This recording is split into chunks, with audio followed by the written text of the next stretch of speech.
সকাল সকাল এত ছোট ছোট মাছ নিয়ে আসছে, মাছ কাটতে কাটতে জীবনটা তেনা তেনা হয়ে গেল। শাক বাছতে ফেনা ফেনা, মাছ কাটতে তেনা তেনা। আমার বলার কিছু ছিল না, যে যে দেখলাম ছোট মাছ আনলে টেম্পারেচার বৃদ্ধি পেল।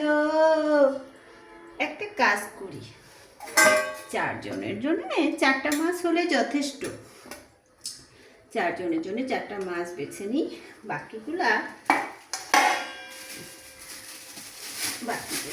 জঙ্গলে কত জীবজন্তু বাস করে, ওদেরও তো খাবারের প্রয়োজন আছে, ওদেরকে দিয়ে আসি, ওরা খেয়ে বাঁচবে।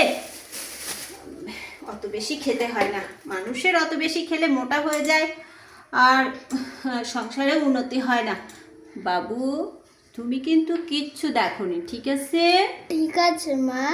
কাউকে কিচ্ছু বলবে না কিন্তু, ঠিক আছে?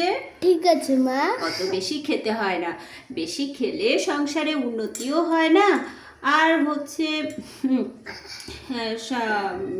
অনেক টাকা পয়সারও ব্যাপার, আর বেশি খেলে মানুষ মোটা হয়ে যায়, ঠিক আছে? তুমি কিন্তু কিচ্ছু দেখোনি, ঠিক আছে? আমাদের 4 জনের 4টা মাছ হলে ঠিক হয়ে যাবে। ওকে ওকে বাবা, এই মাছগুলো জঙ্গলে যারা জীবজন্তু বাস করে তারা খেয়ে বাঁচবে, ঠিক আছে? মাছগুলো Okay, জঙ্গলে মা। দিয়ে আসবো, আচ্ছা? ওকে তুমি কিন্তু কাউকে কিচ্ছু বলবে না, ঠিক আছে? ঠিক আছে মা।